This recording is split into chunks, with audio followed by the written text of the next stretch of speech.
Hi, I'm Joe Matson. Welcome to the Small Wood Shop. Today I'm going to show several kinds of hinges that I use, just made of wood. Brass hinges for small boxes, jewelry boxes, are just so expensive that I'm not going to say I developed these hinges, but I just started using them. The first style is you have a flat lid, and you can actually just rest the top of this hinge on the top of the lid. And the nice thing about these lids, there's so much friction in here, the lids usually stay open. These are decorative tacks I got down in Williamsburg, Virginia. And this one come out pretty good.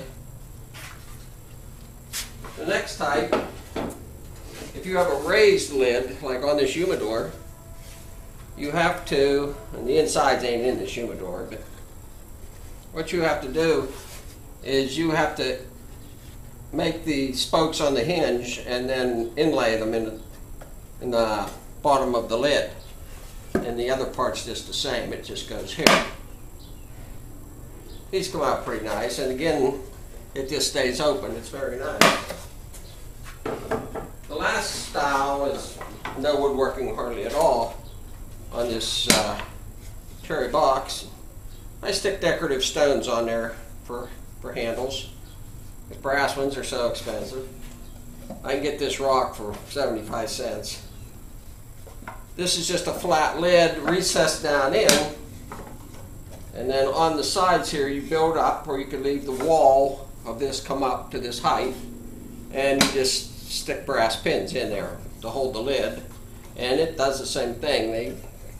They won't fall. They'll stay open. This box actually came out pretty nice. One of my favorites.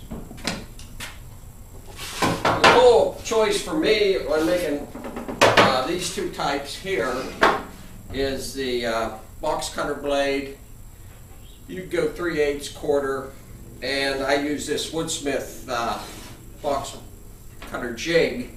The only thing, I mean, this works really well, take time to get it all squared, but it takes forever to set this up. Because if you're just off a 64th, the hinges, they ain't gonna interlock. So you'll have to, as Norm would say, we have to fuss with it a little bit. So, but once you get it set up and leave it alone, it works well. In the second segment here, on our wooden hinges, before you drill the actual finger, or cut the actual fingers, take the time and put your pinhole down through, because if you wait to here, it's going to sprawl out every time it goes through one of the fingers. On these, where you determine the hole is, this is 3/4 stock, so we center it this way, we go back 3/8. Then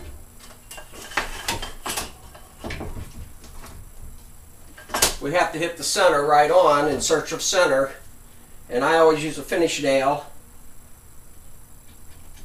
to get my hole started. And remember, these are no good for small jobs like this. This is for, you know, large projects. They're just not accurate enough. If this end gets bent a little bit, or if you're on real narrow stock, this ain't going to be accurate. I use steel rolls. It's the only thing to use on small projects. Next thing you want to do is when you get set up, this is a 3/16 long bit. You almost need a long bit. It ain't that expensive. Just take it down the front here, and you can see that this is going to go through fairly straight.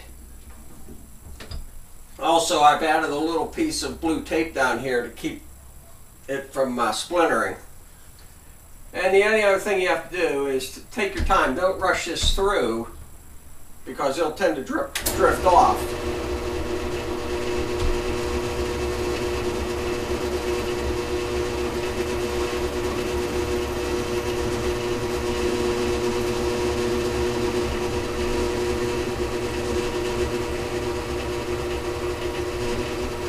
Clean it out.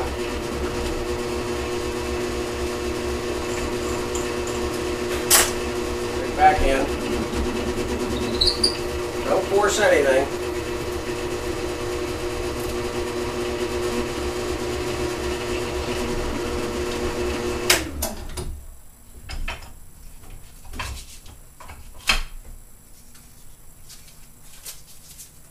And this, it's just barely coming through. It'll be fine. And this will come out really well center-wise. So just take your time, make sure that it's coming down straight. And if you feel better, you can always clamp or use your regular vise.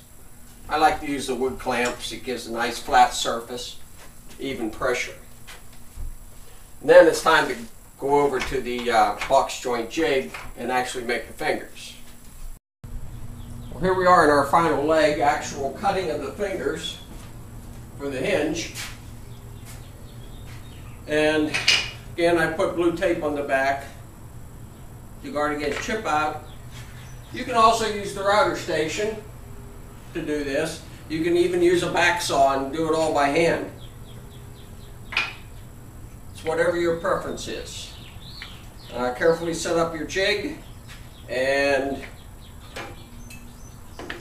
just make sure your cut was square. That should work. And it's a pretty quick process.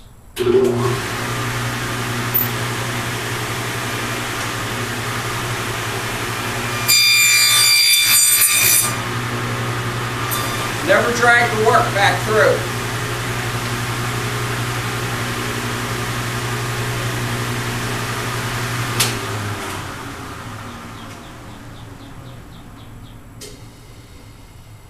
I'm an idiot. I have this set up for 3/8.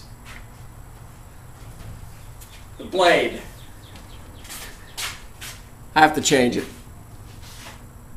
Okay, we're back and we have the saw off set up for the correct width.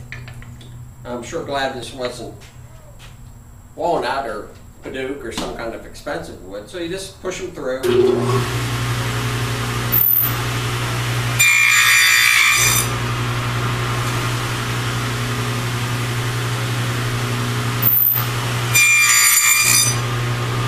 Put a clamp on this if you want.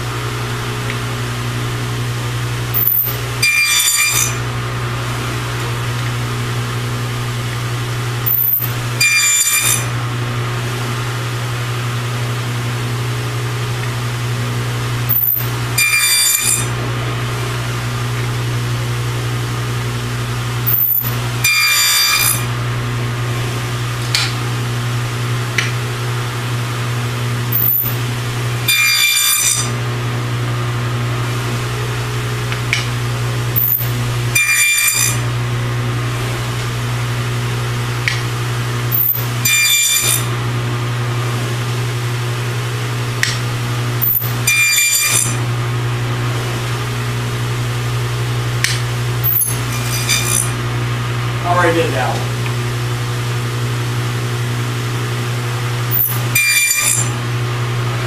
And you can try this at home yourself.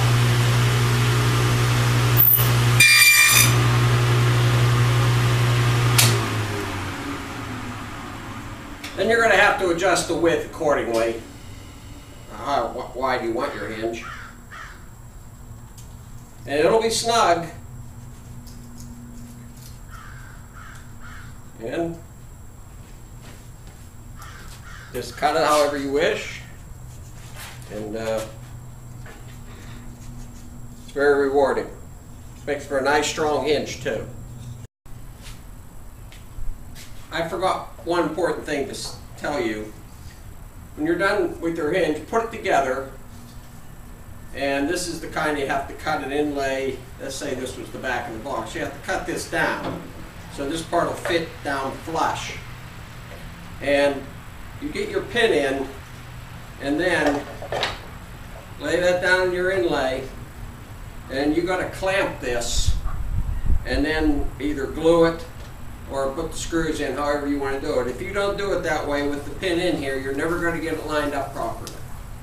So that's one thing I neglected to say. I guess I don't have all timers, I just have little some timers. Again, thanks for watching from the Small Wood Shop, Butler, Pennsylvania.